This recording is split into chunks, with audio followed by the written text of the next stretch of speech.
Sering kita mendengar keluhan, bahkan cemoohan, terhadap Dewan Perwakilan Rakyat atau DPR. Gedung megah di Senayan itu acap kali menjadi sasaran kekecewaan publik. Kinerjanya dipertanyakan, integritasnya diragukan. Dari sana, muncullah pertanyaan ekstrem yang menggelitik, bagaimana jika DPR dibubarkan saja? Pertanyaan ini, meski terdengar sederhana, membuka sebuah kotak Pandora yang sangat kompleks tentang bagaimana sebuah negara dijalankan. Sebelum melangkah lebih jauh, kita perlu memahami terlebih dahulu apa sebenarnya fungsi fundamental lembaga ini dalam sistem ketatanegaraan kita. DPR bukanlah sekadar kumpulan politisi. Ia adalah manifestasi dari kedaulatan rakyat yang diamanahkan melalui pemilihan umum. DPR memegang 3 fungsi utama yang menjadi pilar demokrasi Indonesia: legislasi, anggaran, pengawasan. Fungsi legislasi berarti DPR memiliki wewenang untuk membentuk undang-undang bersama dengan Presiden.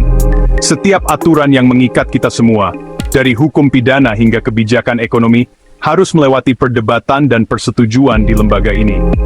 Mereka adalah corong yang seharusnya menyuarakan aspirasi beragam dari Sabang sampai Merauke, memastikan setiap kebijakan yang lahir telah mempertimbangkan berbagai sudut pandang dan kepentingan.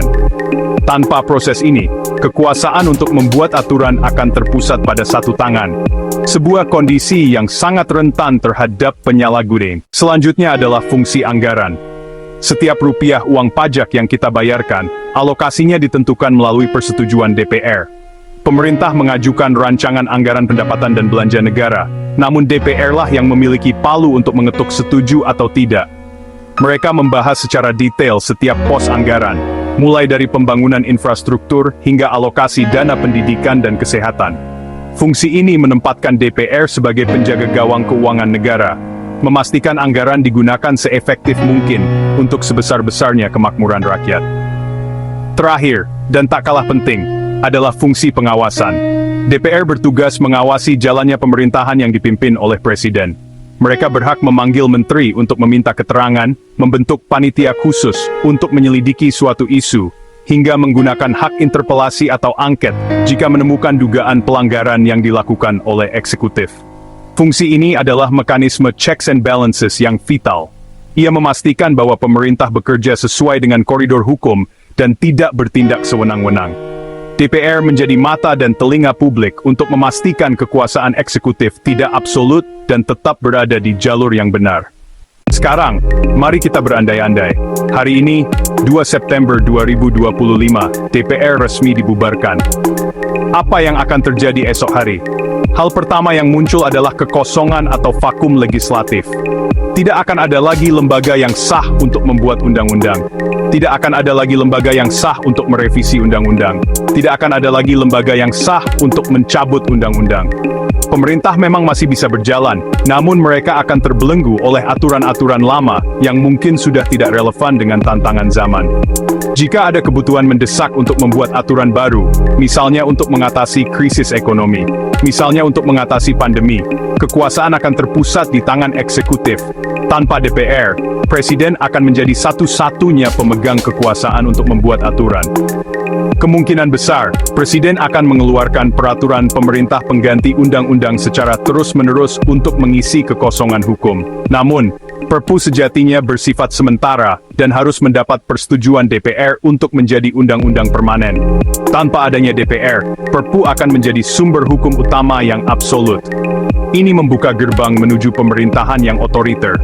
Presiden dan para menterinya bisa membuat aturan apapun sesuai kehendak mereka, tanpa ada yang bisa menentang atau mengkritisinya secara kelembagaan. Indonesia sendiri pernah mengalami masa di mana peran parlemen dilemahkan. Melalui Dekret Presiden 5 Juli 1959, Presiden Soekarno membubarkan Konstituante, mengembalikan Indonesia ke UUD 45. Setelah itu DPR hasil pemilu 1955 pun dibubarkan, digantikan dengan DPR Gotong Royong, DPR GR. Anggotanya diangkat langsung oleh Presiden. Fungsi pengawasan parlemen menjadi tumpul, karena anggotanya berutang budi pada eksekutif.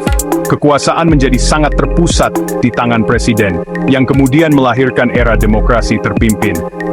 Sejarah ini menjadi pelajaran pahit tentang betapa berbahayanya ketika lembaga perwakilan rakyat kehilangan independensinya. Melihat ke luar negeri, ada banyak contoh di mana pembubaran atau pelemahan parlemen menjadi awal dari rezim otoriter. Di Peru pada tahun 1992, Presiden Alberto Fujimori melakukan kudeta sendiri dengan membubarkan Kongres dan menangguhkan konstitusi. Dengan dukungan militer, ia memerintah melalui dekret dengan alasan untuk memberantas korupsi dan untuk memberantas terorisme. Namun yang terjadi selanjutnya adalah pelanggaran hak asasi manusia yang meluas, pemberangusan oposisi, dan korupsi besar-besaran yang melibatkan lingkarannya sendiri. Pada akhirnya kembali ke pertanyaan awal, jika DPR dibubarkan, siapa yang mengatur negara? Jawabannya mengejutkan. Bukan karena ada lembaga rahasia yang akan mengambil alih, tetapi karena jawabannya adalah tidak ada yang mengatur dengan benar.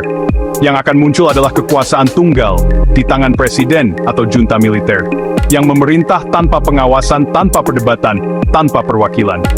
Negara berjalan di atas rel kekuasaan absolut, di mana kehendak penguasa adalah hukum tertinggi. Demokrasi yang kita perjuangkan akan runtuh seketika. Kritik terhadap kinerja DPR valid dan perlu disuarakan. Korupsi, kemalasan, rendahnya kualitas legislasi. Namun solusi bukan membubarkan, melainkan memperbaiki dari dalam. Memilih wakil rakyat yang lebih baik, lebih berintegritas, lebih kompeten pada setiap pemilu.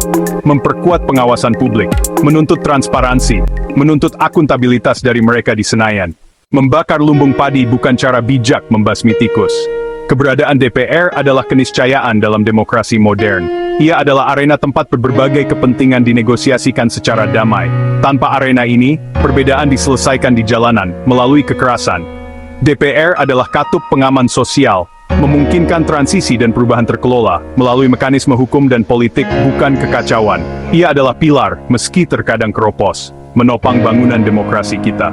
Jika pilar runtuh, atap kebangsaan akan ambruk menimpa kita. Alih-alih membubarkannya, fokuskan energi membuatnya bekerja lebih baik. Jadilah pemilih yang cerdas, awasi kinerja wakil kita. Jangan lelah menyuarakan aspirasi. Wajah DPR adalah cerminan pilihan kita. Memperbaiki DPR berarti memperbaiki cermin itu. Merefleksikan wajah Indonesia yang lebih baik, lebih adil, lebih sejahtera. Lembaga perwakilan rakyat dengan segala kekurangannya adalah harga untuk kebebasan. En is Saint Spien Mills get back by Thomas Ferry.